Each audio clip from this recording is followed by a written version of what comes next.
When I got here, my first job was working in a restaurant like every other. It's a very high pressure environment. If you miscalculate or you don't do something, you get pressurized. Coming to the US is just going to be a breeze. The land of milk and honey. Let me tell you this. There's milk, there's honey, and there's a whole lot of spikes. Forget about what you've known about America from where you're coming from. He has to learn how everything works. It cannot just go on. It doesn't work that way. One of the scariest things you can do is to leave your home country to another country. Even with family, you still have to reinvent yourself here. Hi, my name is Franco. This is Polo Polo, aka Paul, and this is Onos.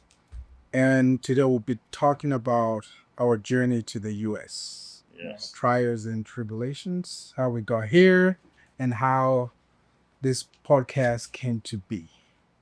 I'll let you go first. Right. So my name is Onos. Came here about 13 years ago now, and we've been trying to navigate the U.S.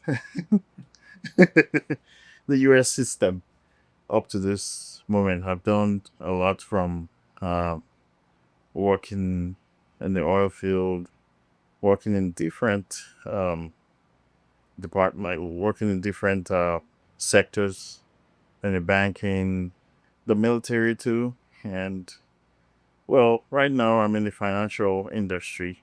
I'm not gonna say where I work specifically here for some reason. You work for the man. I just work for the bank, yeah, right now, and so that's where I met Franco, and Paul is my cousin, so we've known back from way back home and grew up together. I met Franco from one of my jobs, or the last job, both with he and I were working at. And so, well, right now, this is just my own brief introduction. I'm going to pass it on to Franco, and it's going to go that way and back. Yeah. And then before we start talking. I've been in the US for almost 2 decades. Initially, I came here to get my master's. As a math major, it just didn't make sense if I didn't want to become a professor like my dad. It didn't make sense getting my master's and then PhD. That path just didn't sound right. So moved here, started working, and it's been a journey. Getting from Nigeria, we moved to Southern Africa, a country called Lesotho, inside of South Africa.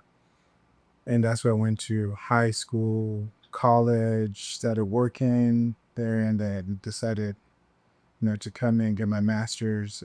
It's been a journey for me.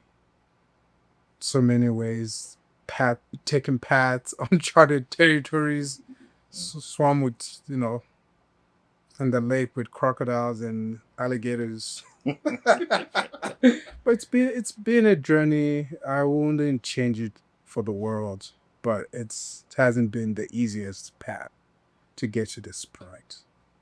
And that's all I'll say for now. Okay. Paul is the name, and I've had this Ponopodo nickname right from college back in Nigeria, and so far it's been a little bit over 8 years now. Yeah, a little bit over 8 years I've been in the US, and the journey has been up and down. When I got here, my first job was like, working in a restaurant like every other person will do, without working papers and all that. So, under the table kind of jobs and all that. Then from there, we kind of, or I personally kind of moved from job to job. First was in the oil field, and then into truck driving while I was trying to get, different certifications and degrees, or my master's precisely. So from there, from the truck driving, I got into the fintech industry, and that's where I am right now. And so far so good. Like it's been up and up from there, and it's a great, like, it was a great decision to actually move down here, and so far so good. So I think that's it for now, for me for now. Yeah. So we're gonna do a detailed bio for ourselves, but right now it's just introductory, and phase of everything right now. So that we're doing right now. So we'll just at least move on to next steps. We came here.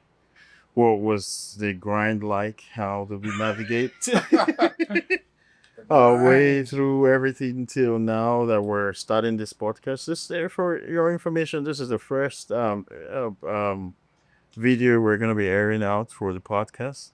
Still working on a lot of things, but yeah, we want to put something out there now, and so uh, we're talking about how life has been, for immigrants mostly.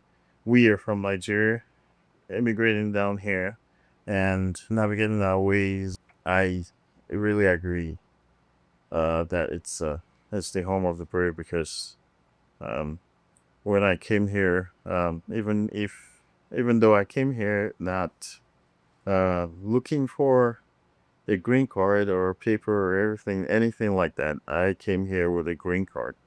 It was not still as easy as people would think. You know, people from back home will think you come here, and you can pick money from on the streets or from the trees, and it's not like that. So came here, landed in Chicago. It was so cold. That was the first.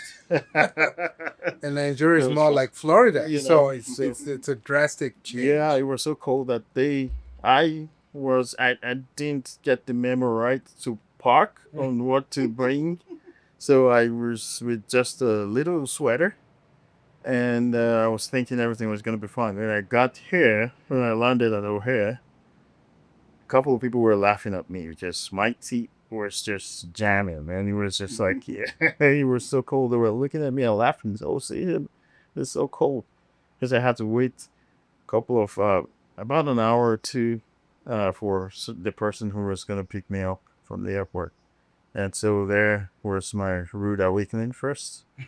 Yeah. I got in Chicago, took some classes. Everybody's one thing about coming here. Everybody is a very good advisor. Exactly. They want to advise you what your next step is to take, what the next step for you to take is. So everybody gives you the advice. You just have to filter through the noise Oh yeah. and pick what works for you. So the first impression to me was go and be a nurse, and I was like, no, I'm not sure I want to be a nurse. Uh, if I will be in the healthcare field, I'll better be a doctor than being a nurse. And then, considering the age and time, I didn't pursue anything in the medical field, like the medicine, if I was to go into that field. So yeah, moved there from there to Maryland. Try to get jobs there. It was not easy to. You gotta realize, even if you come as a green card holder, um, you have to still go apply for Social Security.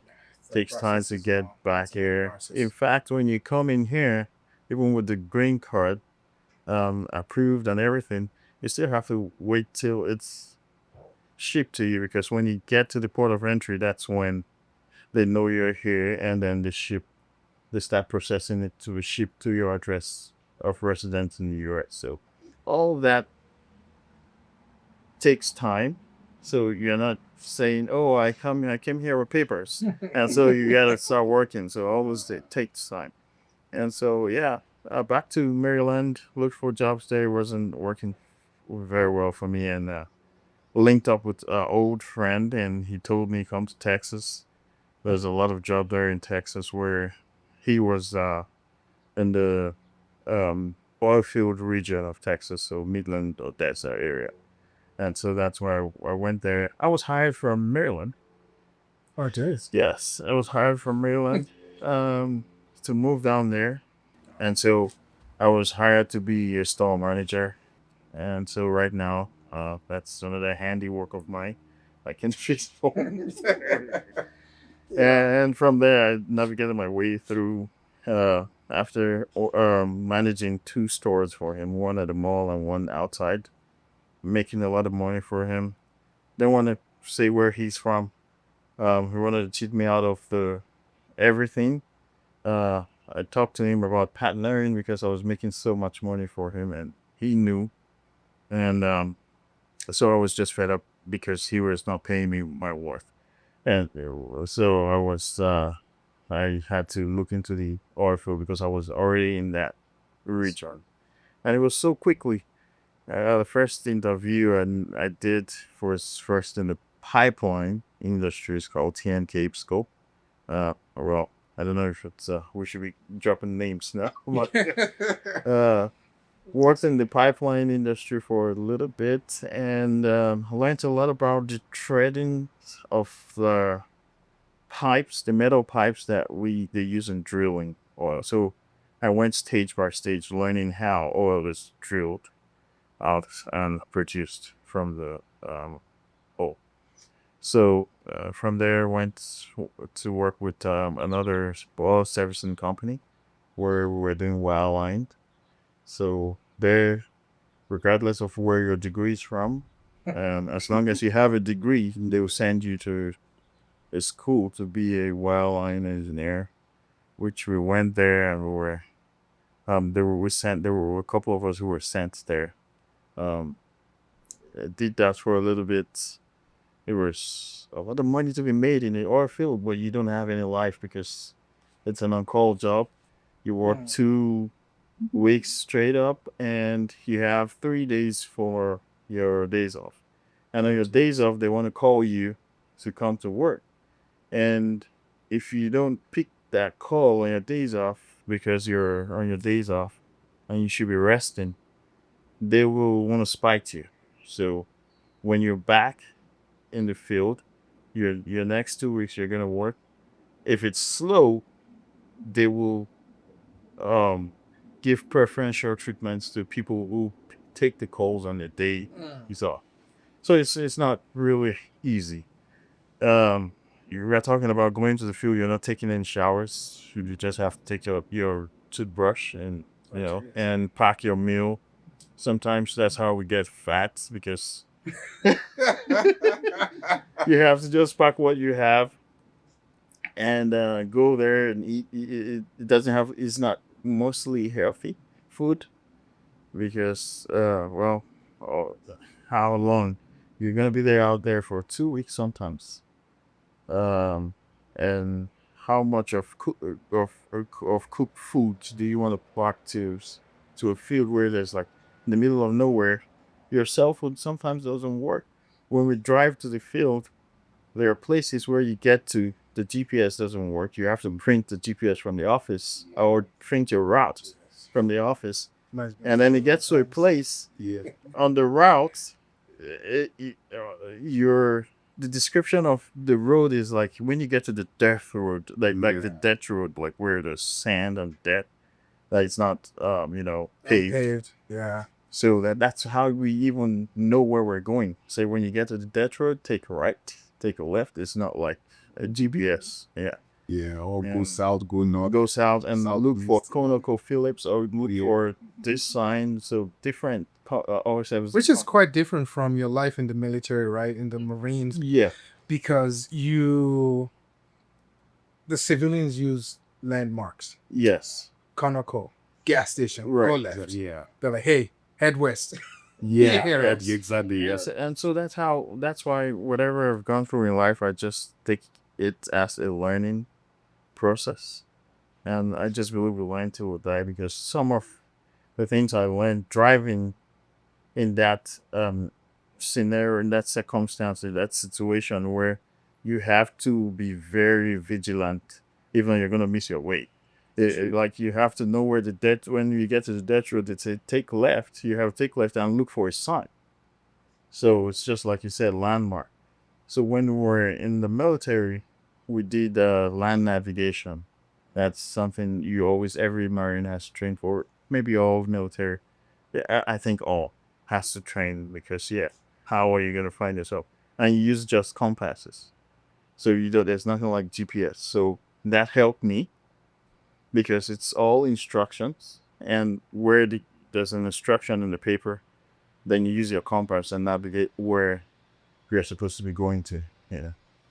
And it helped me because when we were training our team, we were always getting there first because I'd already had that experience of driving and looking for myself where I'm not even missing in the middle of nowhere. Yeah. So it helped. From there, uh, the move stopped. After the oil field, moved to Oklahoma. I got some very good news about the states.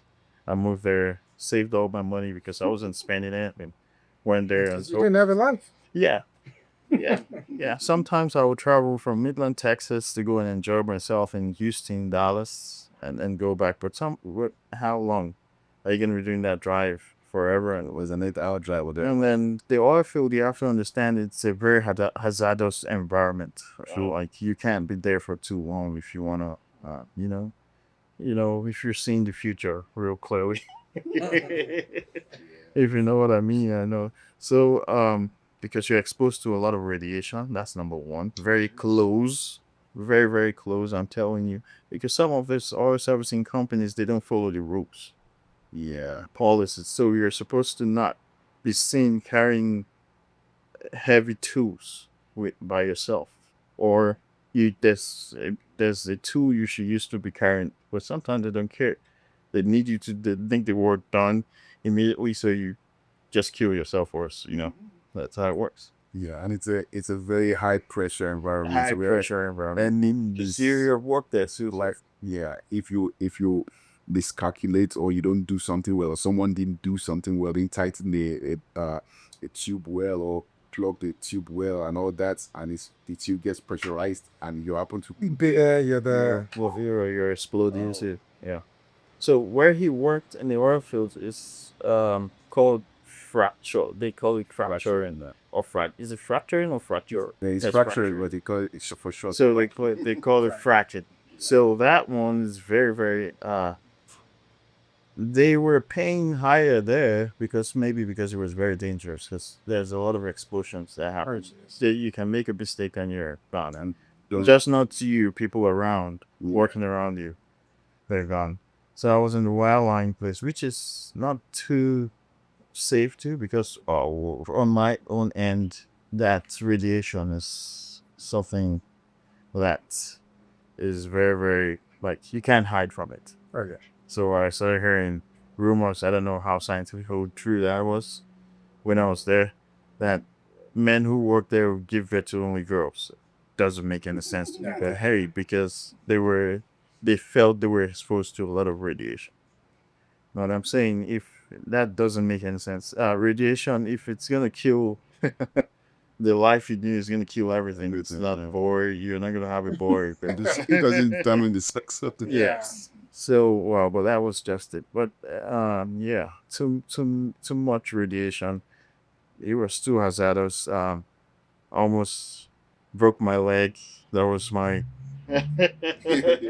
the one inside, right? Yes, that was my TB though. And I said, man, I'm not gonna do this anymore. I didn't come from Nigeria to come and break my leg in America. That's crazy. Yes, very crazy. I had a friend of mine who he cut his hands, his fingers, and we wear all these very protective gloves. Where sometimes it's not. These things are very heavy, man.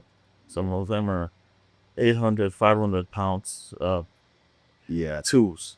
And just imagine that falling on your finger, Scott. So it smashed it. His finger was left in the glove. Oh, jeez. Yeah. So those were signs I felt, man. So you got to do something, man. Yeah. He had to do something else. Get out and do something else. And I used to do it with science. Yeah. My answer is even more bizarre than that. Yeah. Like Maybe I'm talking too much. I'm just gonna stop where I'm trying to carry us through where we met and to this point where we're doing this. because we feel is just talking about our stories can help people, or people who, can do something different that we did. Oh yeah. Than we did. So that's what I'm saying. So from there, from the oil field, went to Oklahoma City where I got some very good news. I'm not gonna talk about that news now.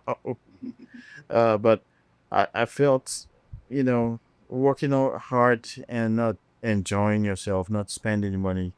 It was time for me to gather this money off and to open the business because I'd already helped grew to an extent where you had to open another store, and I was heading 2 stores. I was managing the 2 stores, and I saw how much he was making. And so I said, man, this is something I can do because sooner or later. Yes. So I saved that money, went back there, You got it right, and open the business up. It was going very fine. A couple of my customers, I was doing a lot more than even repairing phones. I remember one of my customers had, Oklahoma has rich people. There's a place they call Edmond. They call Edmond, Oklahoma. Man, it's just like Boulder, Colorado, where you drive and you don't know, like you can't tell that there's a mansion or like a ranch somewhere in there. You could just drive past and you won't tell what beauty of a home can be in that kind of place. So there are places like that. So the owner of the place I rented for my store gave me a contract. He had this very massive house in Edmond, and he wanted me uh, to connect this around town for the house because they were having a very big house. They were doing some kind of conference. That house is so big. I was lost so many times. Yeah, he was helping me out, and uh,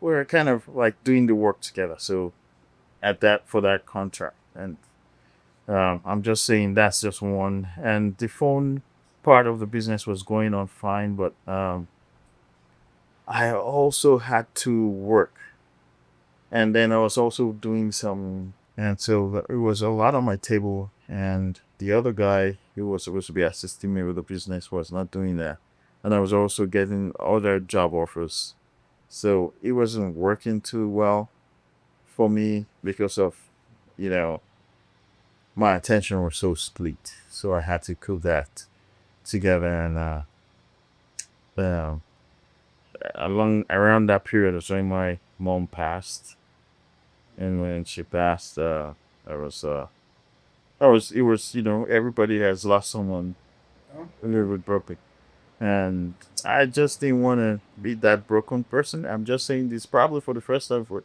a lot of people that wouldn't know. People will say, "Oh, why did you go join the military?" There are 2 reasons. One, I was always say, Steve keeps saying that I like to help people. One, but it was because the most reason was when I lost my mom, I didn't want to be soft. I didn't want to be broken. I have younger siblings.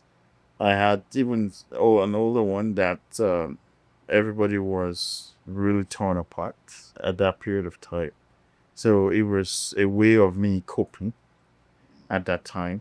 I joined. She wouldn't ever let me, if she was alive, or if I did it when she was alive, I would have thought I killed her. Yeah, but it was so life in the Marine Corps was a different way of life. The discipline, I still give it to them. It's 100%. Nothing is given to you.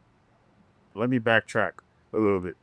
I was going to join the Navy, not the Marine Corps. There's like, like that. I was going to join the Navy, and when I got to the office, the Navy and the Marine Corps, their office, the door is just like this. This is the Navy. This is the Marine. But some of what they told me were lies in terms of how they operating the model, like how, like the standard of the SOP of the Marine Corps. Nothing is given to you, man. You gotta work hard. When you get into the Marine Corps, you can't dress like a Marine the first day you get there for training. Never. You're not dressing like it. You're never ever gonna. You're gonna. They will give you the uniform, the the camouflage uniform, but you can't dress like a proper Marine would dress and blouse the boots. We call it blousing the boots. Like you know how where you see the boots and then you see the pants on top of it, like it's rolled up somehow. You don't even get boots. And the first day you get like running shoes. So that's how you'll be wearing and dressing with your combat wear with the running shoes like that, you know. So you have to earn your way to be able to even dress like them, to be able to do some certain things. And they make sure you do everything properly, like very, very well. So in my whole life, I've never been in an inspection. I went to a boarding school for high school back in Nigeria, Federal Government College Lorraine. That's do or die. There's so many slogans. Do or die, you know, all that kind of thing. Um, Another very many military or Marine Corps veterans or even Marines will be able to say this about what I'm gonna say too. Is that cleaning your weapon, but that's your life, though. That's what's gonna protect your life. So you you cleaning your rifle, they will take a white rag and put they use a thin, tiny what's it called? It's a metal thing. They put it in there and they bought the your rifle and The barrel, yes, yeah. the barrel clean. You have to. It has to come out white. If it's black, man, you're not going anywhere, man. That's if that's all you're gonna do that day, and it's not still white the next day, you're coming back to do continue. Wow. Yeah. So you're the weapon. It's all like you know. There's no excuse for any lagging, anything you're doing there. So that was a way of life. Yeah, enjoyed serving my time. Left. Uh, and re transition into the civilian world, as we'll call it as military people. And That's it was hard. The I'll tell you the truth. A marine takes 10 years to transition. You can't just transition because you're conditioned in a very different way. That a lot of things are gonna piss you off when you come out. Yeah. And so if you're not transitioning fully well or giving the orientation to transition well, you get into trouble because you can want to be very, very controlling because you've been controlled so much that something has to be a certain way or no way. You understand? So it takes time. Um, Even if you've not gone for combat, even if you don't go to our trainings are real. Yes, when we shoot, and there are people on the other side of the shield or of your bullets. So even when we're going for qualification, the target, because in a big field. So we do trenches, all of that. Anything you're seeing in war, we do it as it is, not play, not poof poof, or use your mouth and mimic the sound of a gun. No, we're spending rounds and rounds of bullets going out, and in a real life simulation. And so the targets are people are there in a trench, bringing the targets up and they're shooting. So people, everything is timed. So that's why there's no error because you can kill somebody there, and nobody can just come off of the pits where because your head can go. So you see, it's everything is real life. I used to remember when I was in boot camp, there when we were training with the machine gun. That is the time and period where your drill instructors are very friendly with you because they know that anything that one and throwing the grenade, those two periods, they're very friendly with you because they beg you. A drill instructor who will like no nonsense yell at you. You can't even come and ask him anything. On that day, he's your best friend, man. he would tell you, man, I have a family, I have a son. So please, listen to the instruction. Shoot where we say you should, because when you pull the trigger down It's just for a machine, it's dispense. just dispensing it like anywhere below fist. I don't know if you understand that, but anywhere it goes, anywhere it meets, Oh, yeah. anywhere it hits, that's it. And it's not one round. Yeah. So it's coming out like that. And then the grenade one, you're in a pit, you have to throw it far. So that's where people can be stupid. When the pin has been removed, you have to throw that thing. You're still holding it though. When you remove the pin, it's still locked. But you have to throw it. There's no way you can't put that pin back in. You have to throw it and throw it far away from you so you don't kill yourself. So that's another thing where they get scared about, because some people can be stupid and be scared and be fidgety, and then you open the thing, leave the thing very close to where inside the pit. So yeah, I remember when I threw mine, the guy gave me a high five and said, "Man, you was a bomb because I threw it. Who wants to die? Wait, you tell me what's gonna happen. I'm gonna do it." Yeah, so that's past. Then transition into the civilian world again, and it's been fun. It's just life happening, and we're navigating it as it comes. We'll leave some parts for another day of discussion so that every other person can have their time to say one or two things. So, but when I after transitioning, left the military in 2017, retired, um, and went fully into the financial sector, and that's why I am till now. And I met Franco, and yeah, and I'll just pass it on from here.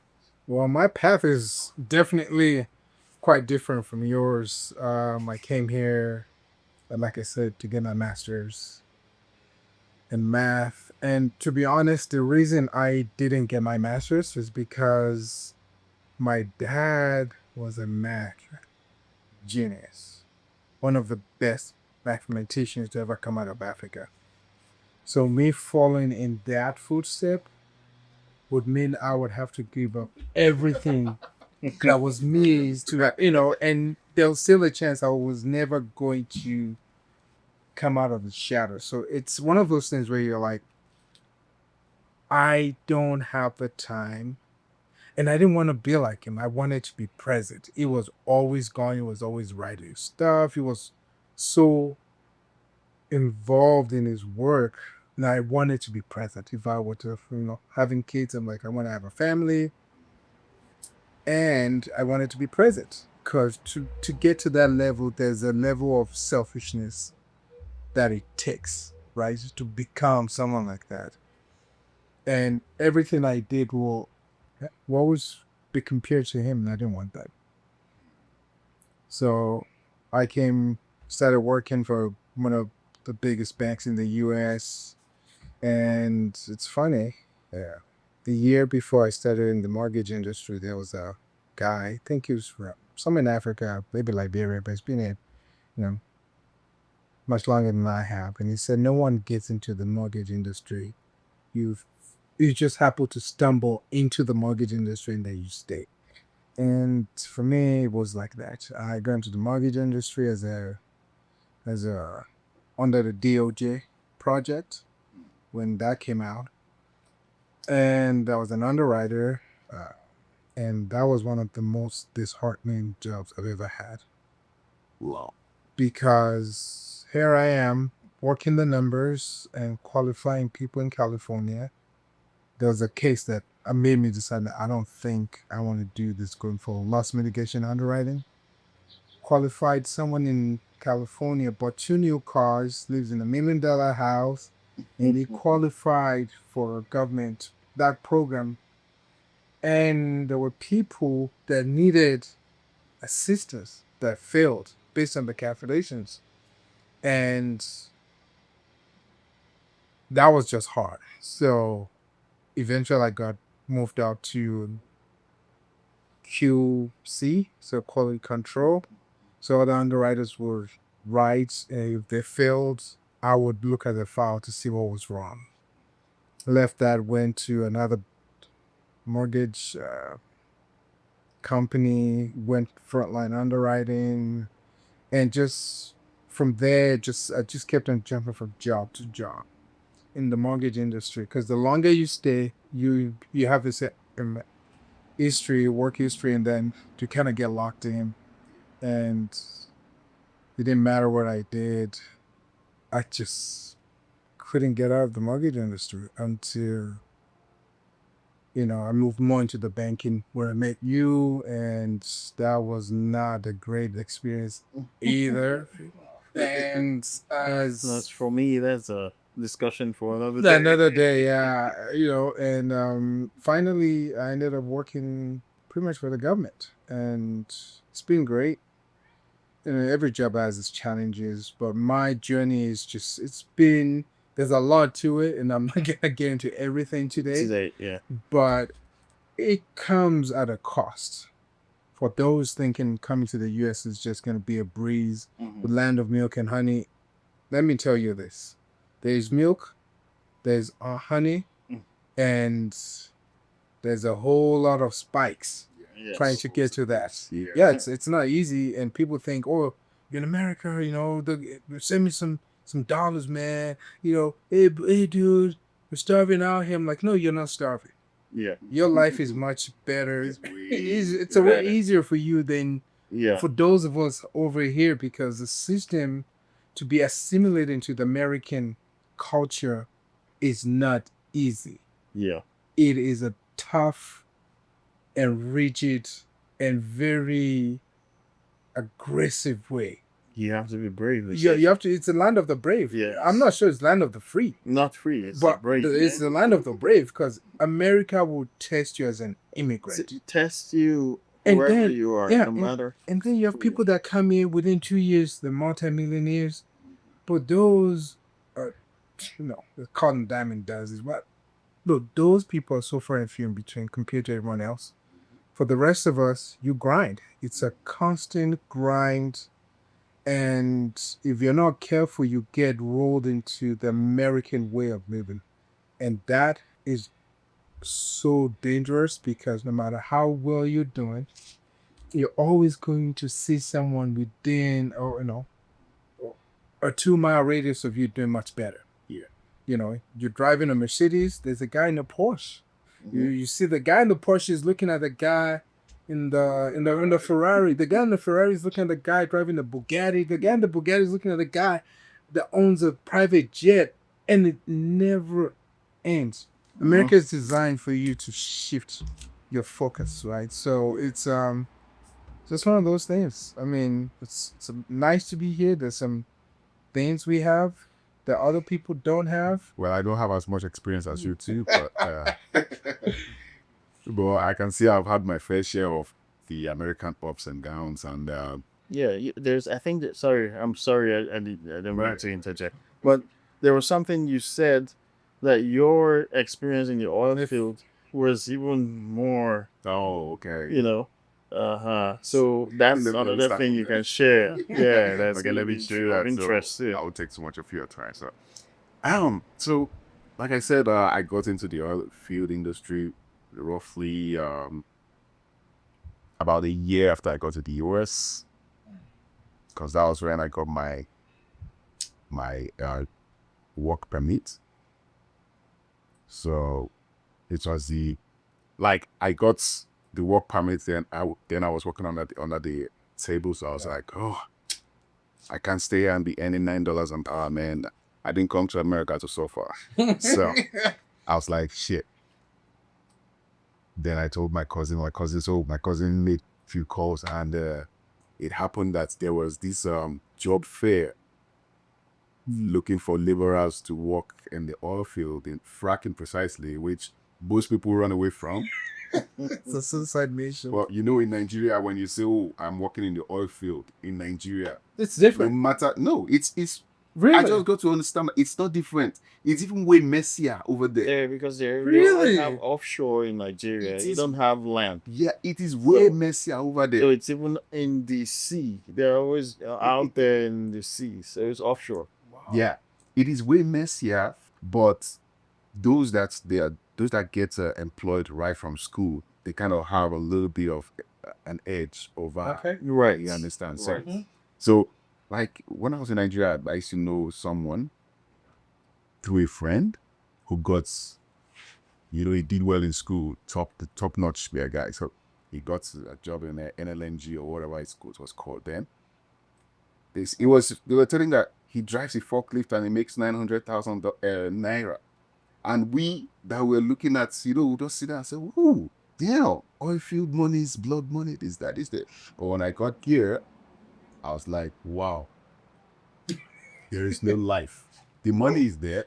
But you're trading something. You're trading your health, your time. Like most people in the oil field that are married, most of them kind of get divorced along the way or something happens, or you understand. So You things can't like keep your marriage alive if you're that you cannot, Yeah. because far. it's usually 2 weeks on, 1 week off. Even the 1 week, if you're not living in that state, the first day you use it to travel, the last day you travel back. So it's more like 5 days off. You understand?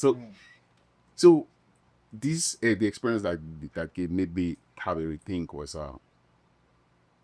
we went to the field this day, and it was a new site. So usually we rig up and you rig down, but this was a rig up. They just finished rigging down from somewhere, then we came and rigged up the whole site. We're about to pump high pressure or whatever it's called downhole.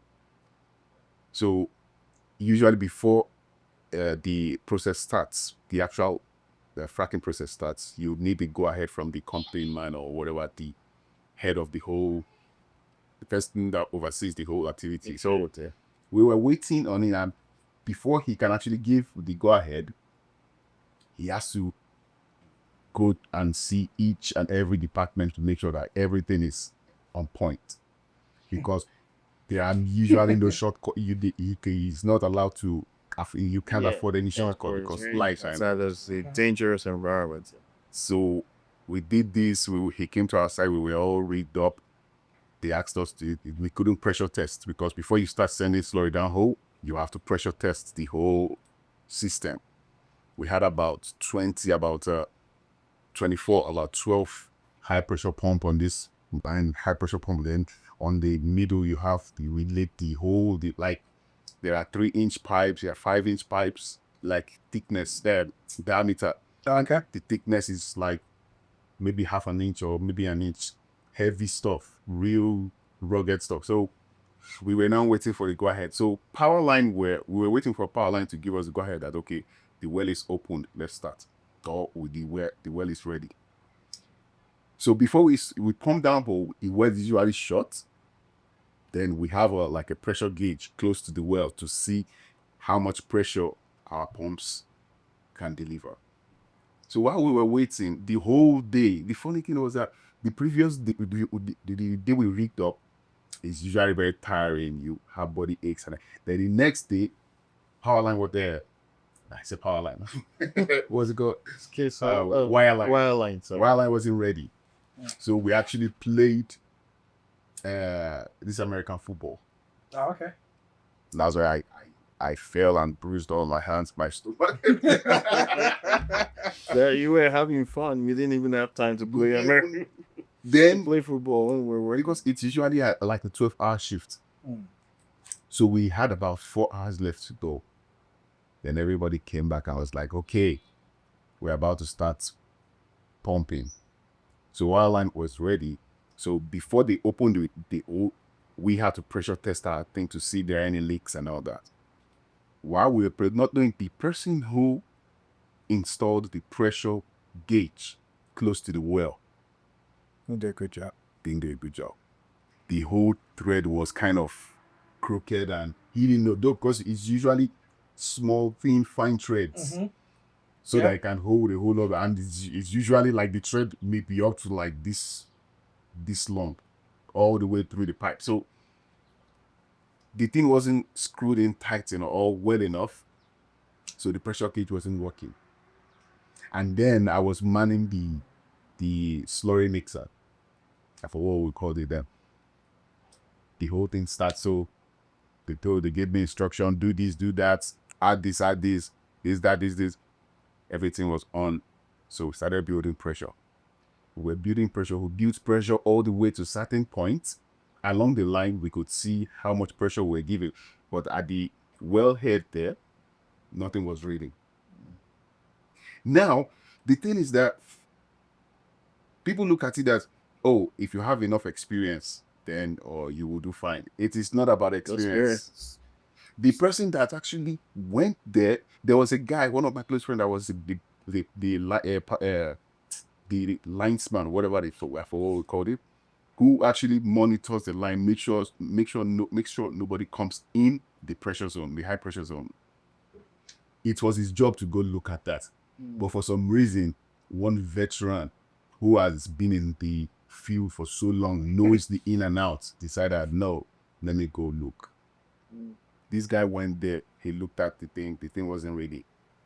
He now called back, what's the line, what's the pressure reading in the office? They told him, it's real high, this.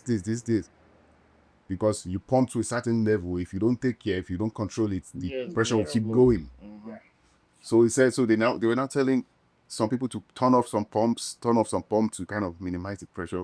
Then the guy went there. I was like, why is this thing out? So we thought it was a faulty gauge. This guy just went there and looked. As he looked, he kind of, you have to tap it a little bit to see maybe there's an obstacle obstructing the. As he tapped it, the thing just blew up. Yes. As I'm remembering this day, it feels like I remember that time you called me. me and you told me, man, someone you knew just died from an explosion. The way this thing blew Always up, like that, man. this is not like, maybe, I don't know how grenade works, but it's not like an explosion happens here, then you are rest assured that, okay, maybe shrapnel or something may hit you. This is like Flame. It's that before the flames. This is like high pressure pipes that you cannot carry. You alone can't carry. The pipes are like is it 8 or 11? They are different lengths, and they are this like round. The diameter, they are this thick, about maybe 7 inches, or maybe I don't think it's up to it's not, maybe half an inch thick, kind of. Very heavy, high solid metal. See, has these high pressure pipes were flying in the air. If you see, usually the way they construct elbows, the elbow side usually carry most of the metal, because when water or fluid is passing, when it comes here, usually this side, the friction around this side kind of, it wears out quickly. So they usually pad that place with a whole lot of metal. See, as elbows were flying, I was like, what is going on? Before when everything happened, the thing started just flying. It was the chemicals we use, some of them are flammable and all that.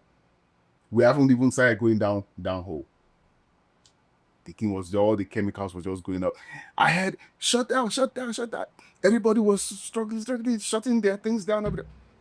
The thing started, the projectile was like, it continued for like almost 5 minutes.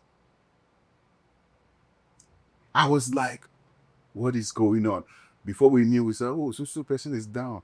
Everybody ran there. But they started, now they didn't want to like know me. There are some people who really can't withstand that sin. Yeah.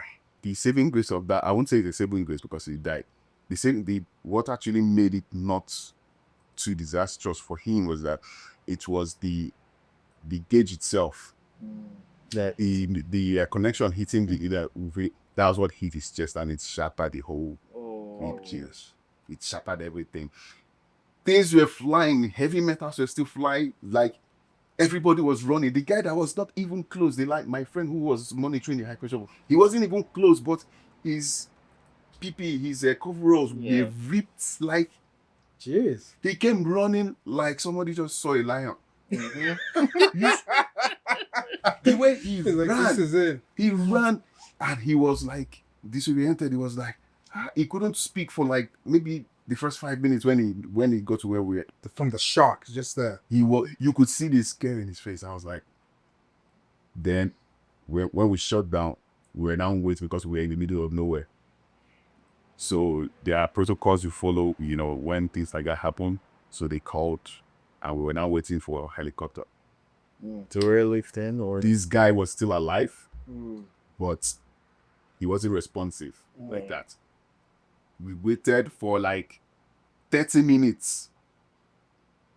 Helicopter didn't show up. They were saying they couldn't find the location. And usually when they give those kind of location, it's usually, We'll give him a. latitude and longitude, yeah. kind of.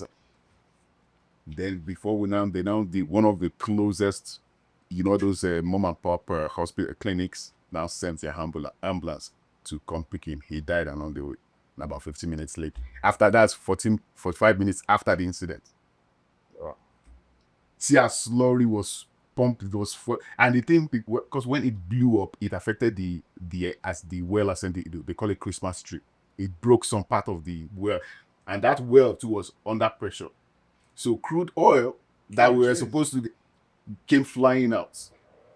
The only saving grace was that it didn't catch on fire. Yeah. If it caught on fire, then there would be more than one person would have died that day. Yeah, with a lot of casualties. Yes, it is. That's just insane. The That's- things. That was my last shift. I don't blame you. Yeah. I would have said, you know what? It's been real. Thank you. Right. But I didn't no 2 weeks, no nothing. I just didn't show up. Just back to what you were saying about when you think you're coming here to like a land of milk and honey. It is usually Yeah. like that. It's not. It's not, when, and that's why when people come here and people back home will be worrying or like angry that you're not taking calls. Yeah. See what you were experiencing in the field, working to make ends meet. And someone may be calling you at that time. Yeah. And we want your attention at that time. At that point in time. They don't know what you were even experiencing. You that came from the Nigeria to come here and experience death, and you could tell that because when you are close to those kind of incidents or accidents, you can now understand that this can be you too. That's what I was thinking. It could have So- anybody. It doesn't because what the guy he didn't really say, oh, let me tighten it or let me. He just tapped the thing just to see if there was an But obstacle. there was so much pressure. The pressure was too much. Yes. That's When we started picking up the piece of irons on the ground, if they tell you that an iron like this can actually torn apart. Torn yeah, apart, it's thank like you. that. You'll be like, what? Yeah. Oh boy, man. It's just like PVC pipe when you pressure it and when it blows up, you see how jagged edges 'cause are. it's all- That was how these thick irons were. And I'm not even scared. I won't be surprised if pieces of it actually flew everywhere too. Like sharpness. Yeah. Oh boy. I was like, That's that's a terrible one to experience. It is, and you just imagine, and you're right. Like that could have been you. Yeah. You could have been 5 feet away from that guy. right. There could have been an explosion It's and just consumed anyone within that series. like wow. right. 20 boy. feet of that whole thing could have been consumed instantly. Right. And you just never know. So when people think, oh, America, you're in America, you're living good. I don't even post. You can't find, no one knows really where I live, where I drive, because Right. people think it is easy. And it is not. It is stressful. Right. Like, So while I'm sorry. Mhm. So we're just back to his just piggyback back in for what about what he said about the whole oil field experience. While I left too was that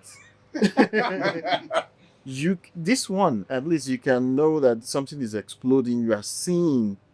But the dose of radiation, radiation, H2SO4 gas. gas that you take every day. You can never be normal again. It accumulates. Your cells begin to mutate Oh, inside right. you. That's We still know about scientific Ginobili in Russia, where years after the soil was still contaminated, there was just a lot of, and I think there's still some lingering effect of, things like that. yes. Like it's not Hiroshima and all. This radiation doesn't disappear because the half-life of And you can't radiation even see it. is Yes. it's not the way You can't even see it. No, you don't see it. It's silent And you, guilt. it's something is now something you can carry home and spread around your house because we If have you all these kids- monitors. You can be radiating your children, radiating your family steady. That was safe to you. Yeah. Well, So it's even crazy. So that's even, and I'm sure it's even in the fracking because most of those equipments you need radiation. Let's talk about it. Those are high pressure, hot engines. Like all those, there's one we call density. The tool we call density, very radioactive. Like they need radiation for. If you just go to where they drill oil, Yeah. that place. we is usually not a wear safe this. place. We wear that. Yes, you have the Kaiga H2, Santa. yes, you have all we the do reading, some- all the everything. And sometimes it can spike. They will say everybody go to this place because People it's too throwing high. up and Yeah. feeling nauseous. The most know? one of the most dangerous things too is the H2S gas. It smells like rotten egg or Yes, someone rotten. farted. Yeah. Oh yeah. The funny thing is that you really can't tell what it is Yes. if you don't have the We experience. know If what you- it is. Yes, yeah. You just feel Someone farts someone's or something that smells. smell that was Although crude oil doesn't smell nice, it's very very Yeah. viscous. Yeah. Yeah. viscous. Yeah, the viscosity level is very high, and then it's thick too. It's funny. And I don't know if I mentioned I actually worked in drilling too. Drilling. Yeah. Did you have to hold those? Oh boy. There's Those things are heavy as hell. Sometimes I've been watching some movie. There's this movie, something Horizon or something. That fire incident that happened in offshore within the Gulf. Yeah, I know the movie you're talking about. Oh boy, everything there. It's real. I don't know if it's real what I've never out of, but when you see people swinging those things, Right. clamping on It's- heavy yes. pipes, that thing requires solid experience. Like so for you to know how much to swing it, at and when it's coming, you remove your finger, Finger, clamp the nuts. thing, do this thing, then you wait for it to come down. Then while you're waiting, you're not just looking, you are looking around because the way they stack those pipes, anything can happen. The person upstairs the person upstairs controlling the the pipe hoist. the hoist or those there's one at the top. Those guys, those are the guys I hail the most because in cold, in rain, they're up there. Right. In winter, you see somebody struggling with pipe about how many feet Just- above the ground. Yeah. Just Even the platform where you are sitting and doing that thing is about 2 or 3 stories. Like I can't. No, thank you. just imagine what they call those people. Just imagine what name can you think will be given to those people that do those kind of hardware? oh boy, They call them roughnecks. roughnecks. Imagine roughnecks. I'm sure the pay is great, but your life expectancy Oh, boy. Man, the pay is- based on your job. Even if you survive it, Yes, yeah, just your life is cut it. their lifespan is short. Let me tell you the truth about, my own opinion or my own observation about the America we are in today, or that has been, is that don't think that the people who work the hardest make the No, most they money. don't. No. No, that roughneck in the hierarchy of drilling, Thank you. they're They are the the last, lowest. they're the least. I was surprised. Let me give you That's Oh, what that the least paid? They're the another. least. I will give you another story. And why is because some of them they self Ex-cons work and stuff. That's the kind that's yeah. that's so I'll give Yeah. you another story. that's the only work. That's where they can find work. That's the only, Not nobody just- wants to do that. Not just ex-con, people who didn't really go to school, School, or have too. no. You understand? Yeah, have because no. you can grow in that You can rough grow within that. Yeah. stage and be a manager or Manager of grow. roughnecks. So when I was working, when I was drilling, I met this old man because he saw me, I was the only black person in the whole crew there. So he came there, and my accent was different, obviously. So he came and was like, "Where you from?" I said, "I'm from Africa." I said, "Where in Africa?" I said, "Nigeria." He said, "Where in Nigeria?" I said, "Well, Lagos." I was born in Delta State, but I grew up in Lagos. He now said, "Do I know Port Harcourt?" I said, "Port Harcourt is my neighbor." He now said he works there for so number of years. He went out with our ladies, he did this, he went there as an expatriate. And I was sitting down here and I was like, "You expatriates." How did you end up in that state? These are the kind of people who, when they are going to work or going out, our government give them a whole bunch of security and everything. And he's here doing drilling with this drilling we're talking about is the lowest level. Yes. I was like the bottom feeders of the. Exactly. And in Nigeria, he's a top guy. Top guy, yeah. Oh boy, making millions of naira in Nigeria, or Yeah, maybe they pay them in dollars. what they pay. Yeah, They always pay them in dollars. dollars. Yeah, all of them. Yeah. And I was like, this guy didn't even go to school. He was looking at me like I'm some kind of god, or not in that sense. Like he was looking at me like in terms of education, that I'm kind of up there. And me, I'm looking at them like, ooh, these people have been in the field for so long. They know everything. The experience. Yeah. They have the wealth of experience, but they will be looking at you that you're not supposed to be here. Yeah. You have this degree. I've had interviews like that before where the guy. It's even in the financial industry. It's everywhere that the way they see us and the way we speak, the way we carry ourselves, the way we represent ourselves. Yeah. They will be like, "Oh, really? Oh, Why are you here?" Yeah, something is wrong somewhere." But so they start looking for faults. They don't understand exactly. I said an incident like that. Well, I was fracking because I rose through the ranks pretty rapidly. I started as spotting for sand trailers. Then from there, you go to chemicals. From chemicals, you go to the slurry mixer. From make there, they told me to do the lines or whatever I forgot what they call the high pressure, monitor the high pressure. I didn't do that because you don't know, anybody can do any half-ass job there, and you go there and the thing blows up on your face. So I didn't do that. So I gone for working in the control room. Okay. So when I got in the control room, that's when I had the most enemies. Now that, why is this black guy in the control room? Oh, when we have been in the field for so many years. Yeah, sorry. We even go into that other aspect of how your peers that are not from your own, either your race or your race, see you in How they see you in your work environment. That will be something we'll talk about in full another day, because you know why? Because of the time. And then apart from that, we have one or two things to do after this.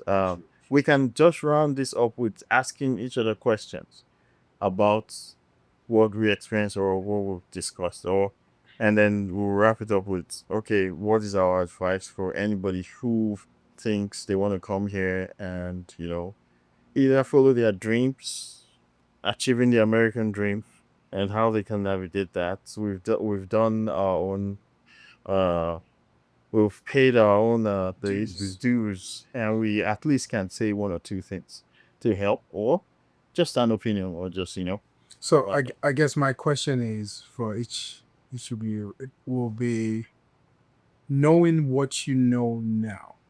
First thing, would you move to the States? Given the current climate we have in the US right now, and knowing what you know now at your age, with the wisdom you've acquired over the years, would you have taken a different path when you got here? First of all, would you have even made it here knowing what you know now? And secondly, would you have taken the same path, or what would you have changed? I will let you answer because you were the one still talking. So for me, visiting America has been life-changing in so many ways, considering what I left at home and all that. But every condition remaining the same at that period when I left, I'd say it was a good move. Because it takes guts to actually leave your comfort zone with somewhere else. Sure. And what made it way easier for me was that I have someone to rely on when I go here, my cousin. So it made way more sense to me.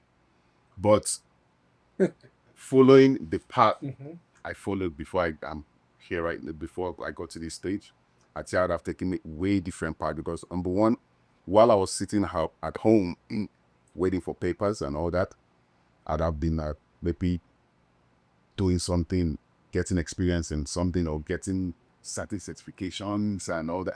Certifications that matter, not just certification because That looks everybody's good on doing paper. it. Yeah, or everybody's doing it and you feel you are. It has to matter because it has to be in the field you actually want to remain in. True. Because if I don't know if I have my background in mechanical engineering back in Nigeria, but I've never used it for anything.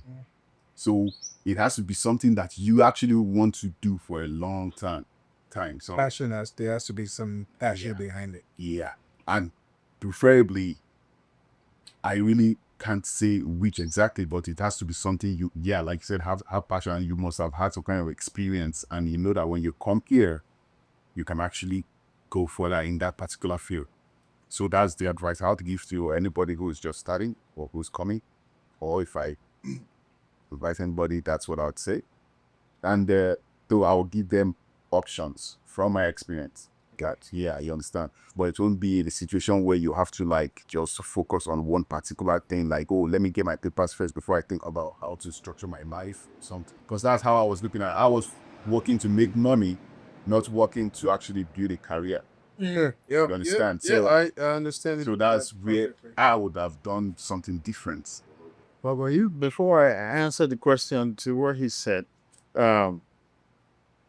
it was not so much of you focusing on building a career.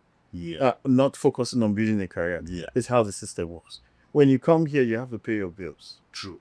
So there's no way, even if you haven't focused on trying to be something, if you don't have the background or the soft landing or the finance to go through straight pursuit of your career in terms of education, you will not be able to do it. You just You cuts here and there. there are many things you have to About trades. the necessities you have to take care of, and they're not cheap in America. They're not. So my own will be that anybody coming here, please. I don't even care I don't want to even be talking about only Nigeria. Say maybe if you're coming from only Nigeria, anywhere or any part of the world, maybe this video gets somewhere, anywhere in the world you see it and you watch it.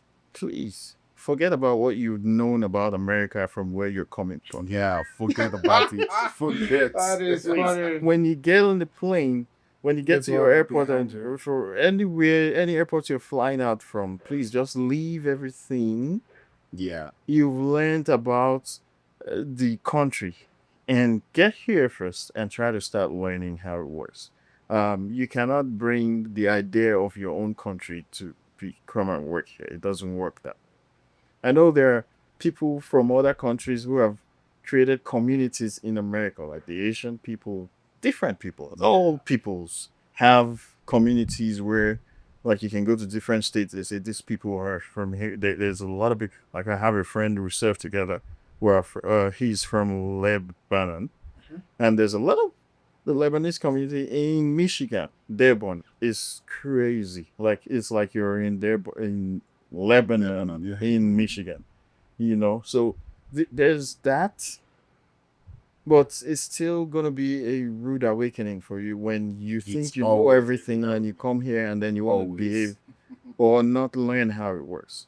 It's different. We've always said it is the home of the brave, not freedom. It's not picking anything from anywhere. You need orientation, proper orientation. You don't need anybody to lie to you. A lot of us from Nigeria, we lie to people Thank you. that Giving are them back false hopes home. and all that. False hope. Hey, what it did is, what it did. No, You you know, just tell it's people true. it's easy. It- You it make is- it. Just come here. You make You it. will make it. See, like, I'm sorry I'm speaking some language here, but what it means is, like, some people will come, I've gotten here, see me now. Like, picture, see you snap. You see that. We were the social media before social media. Right. Everyone appears to have their lives all figured out, and all put together. Everything, it's a pretty picture, Yes. but it's not. It's not. You need the truth. You need to know why. Wait, when you before you leave your country, you need to know your purpose. What are you coming to do? What do you want to do in life first? Know that. Answer that question first before you start saying you want to come here. Because when you come here, is reality. It's not. It's reality. There's nothing like my uncle. I'm going to call my uncle to borrow me something. No.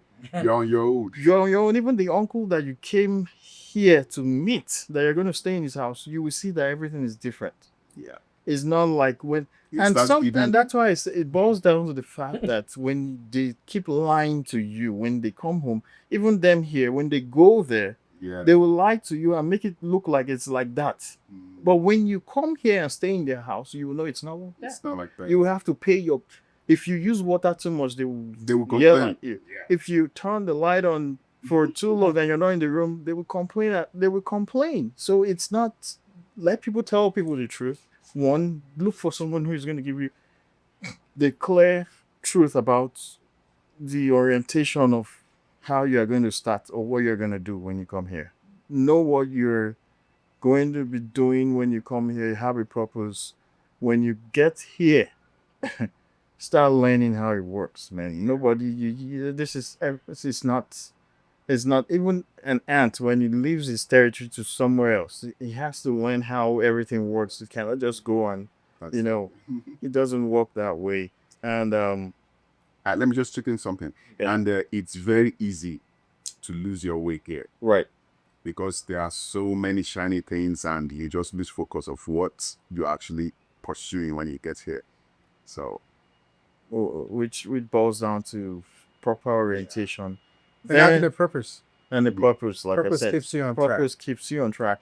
And the best is hard.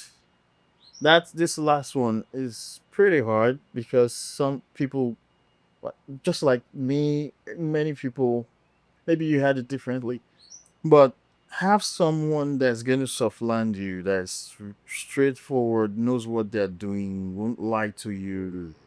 Where you land matters the most. Like where you're going to go, your first step out of the door after you've been accepted into the United States matters a lot. Because if you go to the wrong place, everything you can easily be derailed, because that's where you first start having all your advices. Like everybody, where you land, they will start advising you from that day. like you say, first impression matters. Yes. It's- So the person is not open enough to tell you can try different things.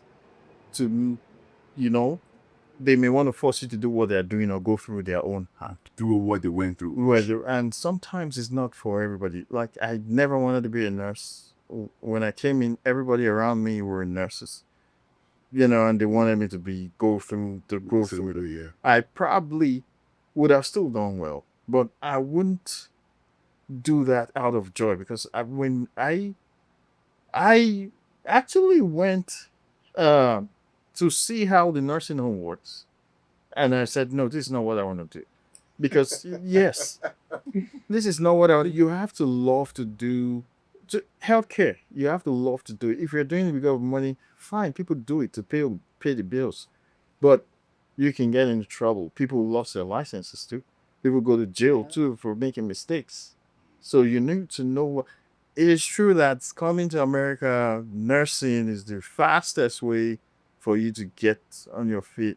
True, because when you get the RN, you don't even have to have a bachelor's. Just go through the school training, get your registered nurse certification. You can start. You can pick and choose any job your schedule. Yeah, it's true. But is that what you want to do? Because America is like, it's only in Africa we see that we have a lot of time. Here, time is money. So once somebody hires you, you have to actually work the time they're paying you for. You cannot do anything else. So if you have to doing something that that you don't like, but you are just doing it because of the money, for how long? People take it as long as till they die. They are never happy. So we need to differentiate. Are you coming to pay bills and live for people and not live your life, or do what you like to? So these are more we'll discuss as we go in this podcast. Yeah. So back to you. You have to answer your question. That's how everybody. When you ask the question, you answer your question back too. Would I, the first question is, would I come here knowing what I know now? The answer is yes. Yes. America has so many things to offer. We can't deny that. And I'll say something which, for non-Nigerians, it wouldn't make sense. But we don't have to think about NEPA here. Nigeria supplies Ghana with electricity, but we don't have a stable, Electricity power supply in Nigeria, and yet we supply Ghana a significant amount, and they don't have the same issues. It's one of the things, right, where America has some positives where you can't find anywhere else. For a lot of African countries, a lot of countries in the world, they don't have a credit system, right? Mhm. Here you can buy things as you go, which is they've abused it to a point where everything can be bought on credit, right? So let's just keep you in debt, kind of a system. But if I could, I'll still come.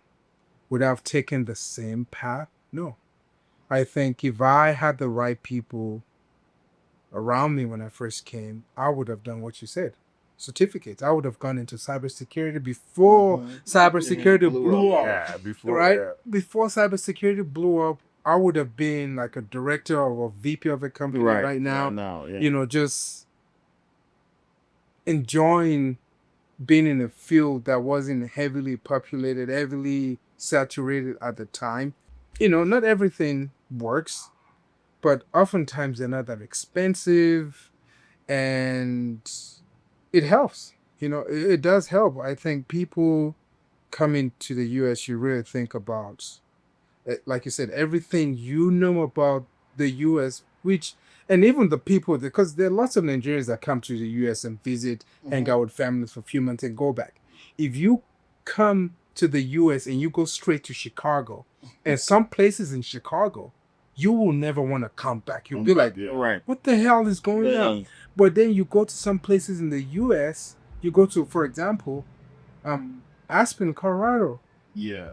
And you're like, oh my God, you go to Vail or you go to some of these places and you're like, you think everybody in America is rich. Yes. There are places in Colorado where billionaires are kicking out millionaires. Yeah. Because that's what that area is, right? So you go to an area like that, what do you think?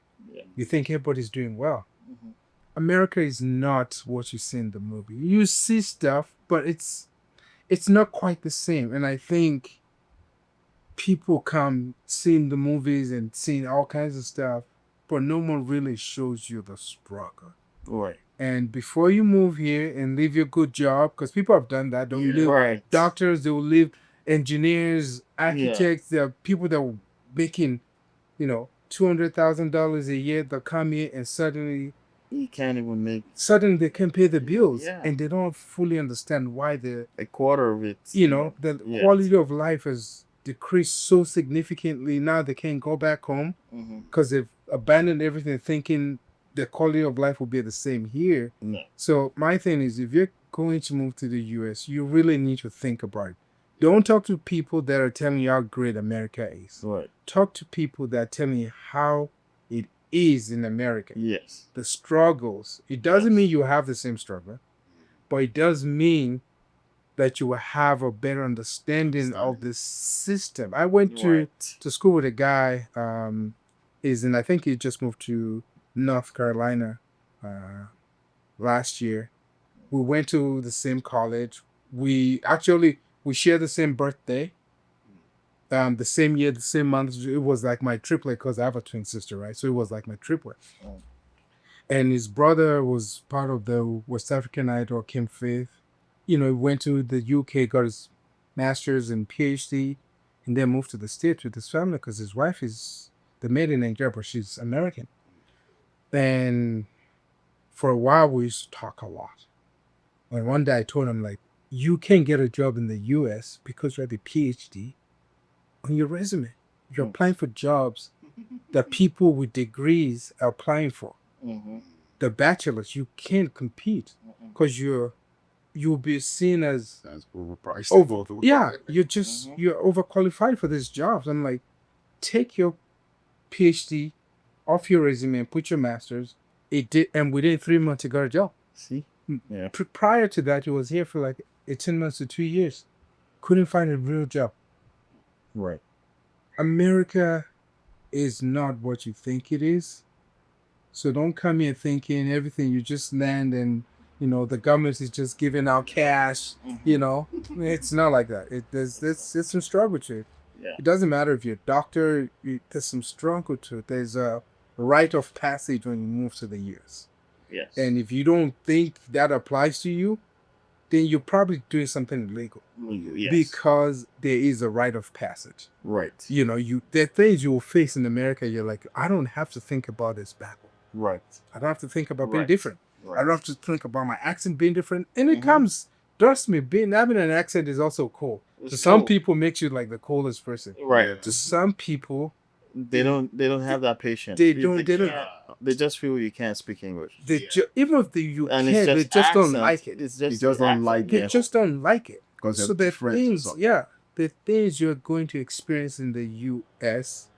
that you have to understand, it's just how it is. Everyone that Right. came before you and everyone that comes after you is going through the same corridor, the same process. hallway. It's the same hallway we're all walking through. Our Right. experience will be slightly different, but Yeah. you pay your price. You have to pay your dues here before Right. you can do something great. And I was deeply engrossed in the in the struggles part of your question, and going back and when you re-asked the question, I omitted some answers where if I would have come here when I came, yes, because like you said, there are a lot of things that are here that it's like a no-brainer, like it just happens. It's supposed to happen. Yeah. But back home, It's a constant bit, right? But back home, but yeah, and then processes, and then institutions in place, and then how things work. Yeah, I would prefer the life like that to be like as a human being, to like make everything flow and things work. When you need something, like you want to open a business, start up a business, you're registering, you're getting like as you finish writing instantly. Everything works uniform. well. Yes. For everyone. Seamlessly. So and there's nothing that you have to do special. You don't have to bribe anybody and all that. That one good. And yeah, I think there's so will I do anything differently? The same thing, probably maybe do some certifications, because it was a lie that was told to everybody that your degree can't work here. No, you just had to have added some certifications and you'll be fine. I'm sorry, that can work for people. People have there are people who did CNA and now they're nurse practitioners. They have PhD in nursing. Work for, but it's not for every, like we used to say, cut me as you cut John. When you go to the salon, cut me as you cut John. It doesn't fit everywhere. Yeah. You understand? John's head can be diagonal. It's not a one size fits all kind of approach. a situation. Yeah. Yeah. That And you're right. You don't have, and it's not like somebody giving you the directions. You have to do this and that. And it's just knowing how the system works. And that's why we have to forget all the stories we've heard there. Because the stories, the America we grew up watching on TV, the America we knew about, we learned about in Nigeria growing up, and people around our age is not the America we're living in now. And I know people be like, oh yeah, but really, is it ever the same? No, the America is so different. And then it's so different. We have to also understand that was television. So it is what they wanted you to see that you were seeing even then. And now it does not change. Remember who the president was? Right. Clinton was the president at the time. Right. And America was running the circles around the world at the time. Because that was during the technology Spike, yes. age, right? Yeah. And and America got in there, and America just took over. Now we're in the information age, and now we're in a place where almost everyone is experiencing analysis paralysis to some certain degree. Everyone. Right? We're just Everyone. overloaded with information. We're not computers. We don't process information in a linear way, right? So we are ingest a ton of information every day. Now the question is, what is true?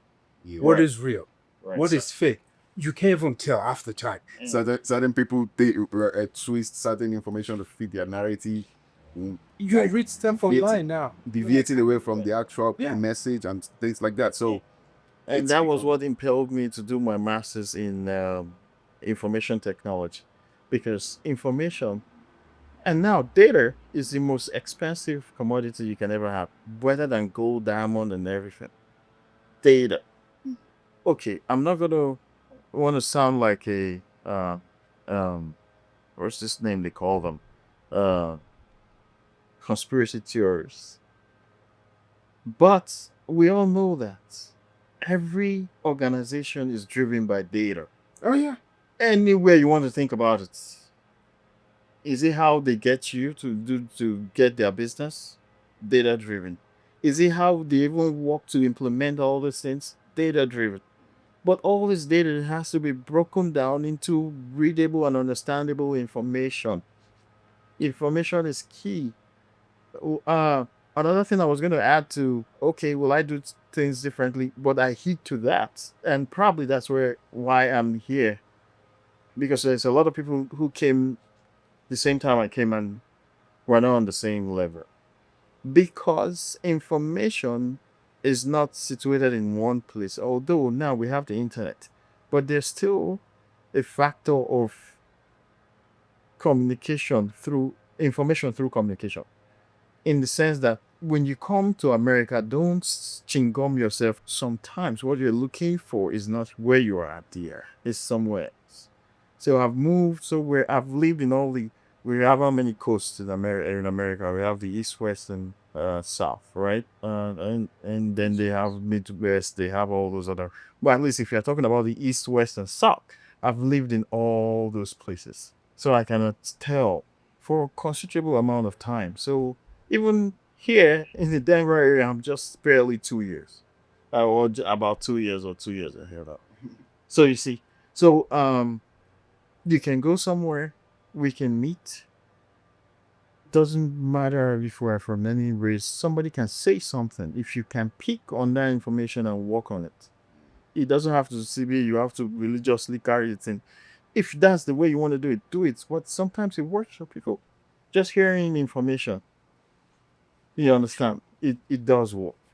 It does work. I know that works a lot in America. So don't be scared to move and try other things. Not just the biggest let's be honest and let's be real about it. One of the most daunting or one of the scariest things you can do is to leave your home country to another country and A rebuild, lot of people are scared reinvent of that. yourself. Yes, without when any you- family or anything. Even with family, you still It's have still to hard. reinvent yourself So- here. It's not like you come in and It's people are not like, a set in stone. the system is not they're just handing you things like, let's help No. you get assimilated into this culture. You have to reinvent yourself. And you could be a doctor in Nigeria, come here, or doctor in Lusaka, come here, and you need to get back in the medical field. You still have to reinvent you yourself. say yourself, and And they that- take anything from 2 years to 5 years to even 10 years. present yourself. Is like, You leave Yes. Arizona, Yes. Ordinary, even Arizona to within, yeah. Colorado. You have to. Different. It's a different battle. Yes. So coming here is From even registering your Yeah. car is a different policy. It's not the wild. same from wild. where you're coming from. Yeah. Coming here, Insurance is different. everything is so different. Like, just know that information. Surround yourself with people that tell the truth. Truth. Not Yeah. people that say nice things to make you feel Feel good, or want to paint themselves as the king or as the best, so that you want to emulate them. Yeah. Yeah. That's not it. You don't. No, you don't need that. You don't need that because everybody's different Everyone is and different. unique in their best way. And Best. you best way. collect as much information, you do with it as you see fit. Yeah. And But like you said, information, data is everything. yes. It's how businesses know who to target. This is how you figure out your target audiences. It's everything we Everything. do. Yes. So you might as well just get comfortable with listening. Right. And people hear things, but people partly listen. Listen. Yeah. True. If you listen to someone long enough, you can tell they're bullshitting you and they're telling you nonsense. Right? Not We all hear stuff. The human mind takes in up, I think, thousands, hundreds of thousands of information. information and has to process it to make sense. Right? You smell the amount of smell Mhm. that your brain processes Processes. is so much, but you only register very few, right? Of them. Yeah. So our eyes, our ears, in our energy field, we're always ingesting information and we're always sending out information just as much as we're ingested. So best is come here, find people that are honest with you, and don't come here. And the dumbest thing people do, and this is across the board, it has nothing to do with race, is people coming, like you said, thinking they know it all. Yeah. You will most likely fail when you come in thinking you know, because you're not listening. So your struggles become Compounded. it just it becomes too big, and then you've pushed away the people that will actually help you navigate Right. the waters, and now Right. you find yourself alone. And Right. Like I always say, success in America is not linear. You think it's a straight line that you have to do it. Sometimes you think you've gotten there, but it's the home of the brave. It's gonna hit you. And when it hits you, it's the ability for you to stand up again and show up and keep moving, because it's the home of the brave. Is not people who have been hit. I don't want to call names. People that think they've gotten there. Even artists. There are some that are in the courts now, being accused for something. So it can come from anywhere. I'm not saying those people did something right or they did something wrong or one thing or, but at least if you were to ask them before their troubles, they will say they are already set for life. Right? when I worked for one of the banks, But you have to keep going. Keep standing up, falling and standing and that's it. That's what it is to adopt. I Yes. worked at a bank, and I'm not going to mention the name. Mhm. When I first came here, I was a banker. And I was talking to this guy one day. He sat in front of me at my desk. I'm opening my account, and we'll just chit chat with people. And he looked at me and he said, "Would you believe 2 years ago, this time I owned like 20 properties. I was making $500,000 a year. Then 2008 happened, and I lost. He's like, dude, I lost And everything. They may have It's not like done I have- anything wrong. No, I lost everything. Yeah. Because they didn't see that coming, right? And I yeah. worked with a lady at a mortgage company, and the same thing. She owned 5 properties. She was doing well, making good money back then. It was just great money back then, right? Good money now, but great money back then. Mm-hmm. She owned 5 properties. Lost all 5. All of them. Oh. America is a hand that holds things. It will give you something. Yeah, Say, hey, teach this is what you want, Right. but you better read the fine print. Yeah. Right? And for most people, we don't have the time. We just see what we want and we'll grab it and we'll run with it. And then you get over there and you're like, oh my God. And then you start reading the fine print like, this was a bad deal. This was the devil's hand, Right. because you didn't take the time to really understand what you're getting into. Yeah. And for people that come outside, America has so much laws compared to any other country I've ever, out there that I'm aware of.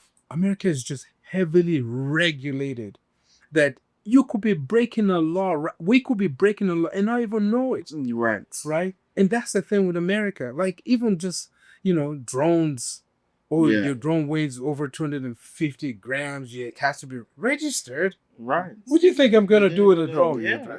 You Oh, you know, can do a lot with the drone, but yeah, you that's can do what a you lot. don't Like, know. but But for most you people, think, the average person, right? what are you going to do with a drone? Mm. Take stupid pictures, record a video of you walking, maybe shoot some YouTube video, and have a blast and show it to your friends, and you feel good. And but if it's not registered, boom. And you could do it for 10, 15, 20 years, nothing happens. And one day something goes off.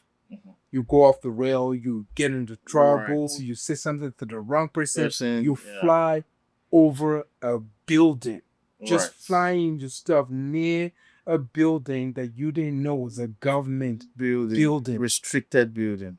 You didn't you're not aware of it, you didn't see the sign because you went the other But you know, direction, and now your life has changed. change. You know, there are even farms that pay for their airspace. Mhm. So even planes can't even, like, I'm worried I have a business with them too, for their, it's a supplement company in California. All the airspace where they do everything is all their supplements, all natural produce. The airspace where they plant all the things they used to do, paid Yeah. for. Even the government can't even fly there. So just like what you're saying, fly your drone. In an area that you don't even think What, anything of. something that even government respect. Then you, You can't take videos of it. Mhm. You, God forbid, somebody on your, just taking a video, or it's a government, you're doing something, research or whatever, and you take a video of something and you post it, not knowing, and that's it. Yeah. Now suddenly, you are in court for the next 5 years. Years, and then it's a litigation, and then you have to pay out of court, I know. or pay a restitution. Or These are things you don't even think about in other Yeah. countries. It doesn't even come to your mind. You're like, what? I bought a drone. I don't care. It's big. It's, no one cares about that stuff. You don't have to think about a lot of things. In America, you almost have to think about everything you are doing. Yes. You're in a place where people are smoking weed, and you get in your car because You think you it's legal. you didn't even think much of it. A cop pulls you over, smells weed on your clothes because you're especially in Colorado, it's legal. And now Or- suddenly Yeah. you're being arrested for being under the influence, and you're like, I didn't even smoke. But by the time they test you and find out, There's some, even if it's just secondhand, yeah, secondhand smoke, even if it's secondhand smoke and it's in your system, it's gone. So, but again, with that, like you said, the marijuana thing, you think, oh, is America now? Did they tell me, say, oh, I hear that in California, in this place, but you have to know every state has their own different laws. Then federal itself, it's not still legal. Mhm. So if you are in the federal building or anywhere in the airports, which is regulated by the federal government, you are seen with it, you think you are playing. You are joking with yourself because it's not it's not as you think. You have to read, like you said, the fine prints, and it's too much. That's why we have a lot of attorneys, lawyers that are here. There's a lot of suits, and that business is very lucrative because truly we cannot know all the laws, and we can. The way America is set up, you may be even breaking the law all your life. You wouldn't know no, until somebody until contacts you. something goes wrong, and that's how you find out. And you know what they say? Mhm. It's your responsibility to know the law. No. But how can you know the law when then- when the whole country is so heavily regulated? Regulated. Too many regulations, too many laws from working in the financial. And then that's where the industry lucrative is just business of attorneys come in. So that's why you have to hire them, and that's how it works. So let's wrap it up. And before we wrap it up, you may hear some kind of noise like birds humming, cars moving. We're outside. We're not actually inside. It's summertime. We're shooting outside from Highland Ranch, Colorado, and we're enjoying the weather. And so we don't want to just be confined in a room or a studio. So our studio here right now for the summer period is outside, and so you're gonna hear nature and human movement and dog barking and yeah, And then in the wintertime, you may see us in the hot tub Yeah. chilling. It's gonna change as we go. You know? Yeah. It's gonna change. We're gonna change. We're gonna change.